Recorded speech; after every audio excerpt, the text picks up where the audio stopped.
welcome back. My name is Pastor Matt Littlefield. I'm here to talk to you today about how feminists hate women. But before I do that, I just want to remind you that I am a published author. This is the first book that I've published, co-written with a fellow Baptist pastor called Tim Grant. It's called Defending Conscience. You can pick this up at defendingconscience.com, or you can buy it on Amazon as a Kindle edition or as a physical edition.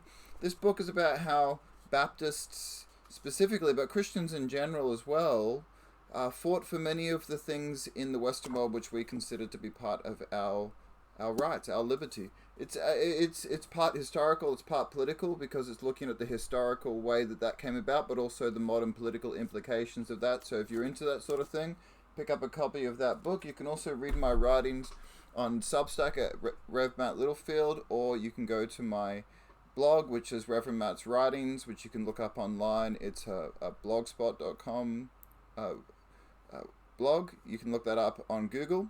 But what we're here to talk about today is how feminists hate women. Now that's going to sound like a strange thing to many people. Feminists hate women. I thought feminism was about making women more equal, give them more rights. But I just want to note this. Isn't it interesting that saying that women should not be sent into the front lines is now considered anti-woman? Now I want you to just listen to that again. Saying that women should not be sent into the front lines to die in machine gun fire is now considered anti-women. And a man was just kicked out of running. We've got a federal election coming up soon here in Australia. A man was just kicked out of running for one of the major political parties because he spoke this opinion publicly. A man who served in the Australian Defence Force. This man was a soldier himself. This is what he said. Listen to this. Well, this is from an article which talks about the situation. The Liberal Party dumps New South Wales candidate who believes women shouldn't serve in combat for the ADF. During an appearance on right-wing figure Joel Jamal's podcast The Ark in July 2024, Britain expressed he believed women should be removed from combat roles within the Australian Defence Forces. He was later appointed for pre-selection into the New South Wales seat of Whitlam in December 2024 after an unsuccessful attempt with the former United Australia Party in 2022. That's a minor party. LNP is a major party. He didn't get in with the minor party, but he got in with the major party, but they kicked him out.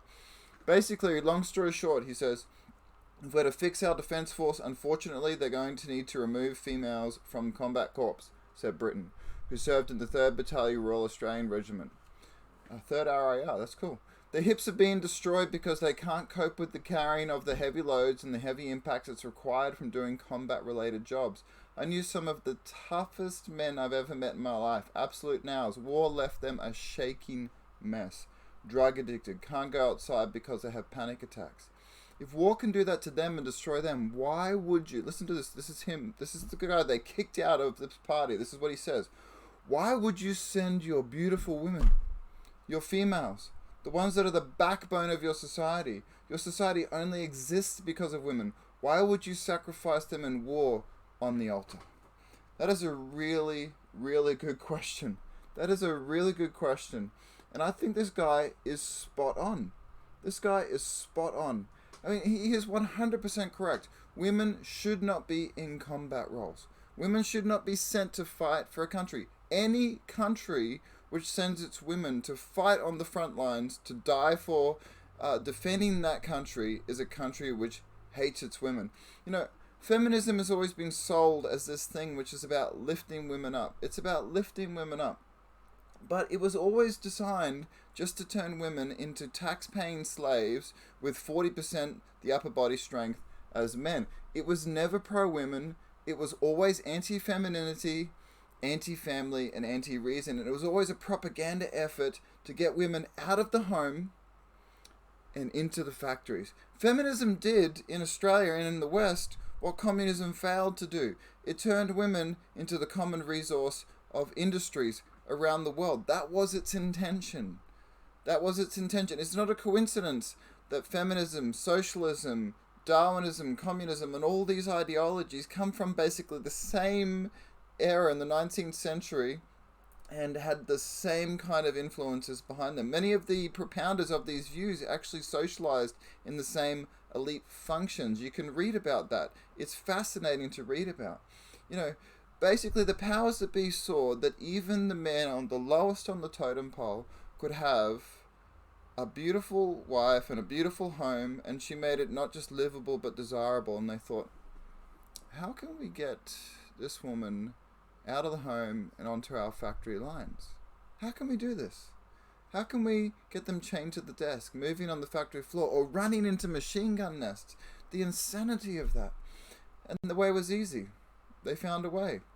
Basically, they just reframed what the devil said to Eve. Do you know, if you reject the patriarchy, you can be equal? That's what they said. If you reject the patriarchy, you can be equal. What they did not tell women is what they meant was equally disposable.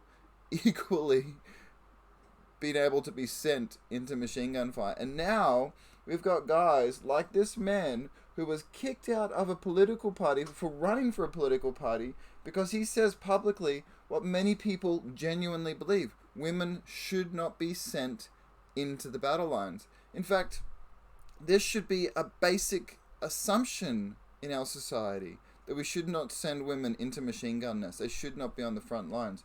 You know, I was actually in the Army Reserves. I never served overseas, but I did train, and I did training alongside men and training alongside women. And something that I saw when I was doing my basic training and other parts of my modular training when I was training to be an infantry soldier, I saw that those combat units which were fully male always beat the combat units which were mixed, male and female. We made a short work of them. We were ahead because... Why? Because men are stronger. Men have more upper body strength. Men have a sturdier frame. Men can carry more. Men can take more physical risks, more physical punishment on the battlefield than a woman can.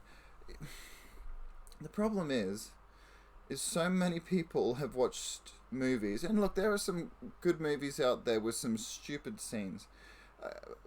I remember watching, was it Iron Man 2? Iron Man 1 or Iron Man 2? I can't remember which one it was, right? And it's the movie which introduced the Scarlett Johansson character, Black Widow. And there's this scene where she goes into this like factory or warehouse or office building. There's all these special forces soldiers there. And she basically just dances down the hallway and takes them out by all touching them a couple of times with a kick or a punch. And by the time she gets to the end of the hallway, they're all on the ground.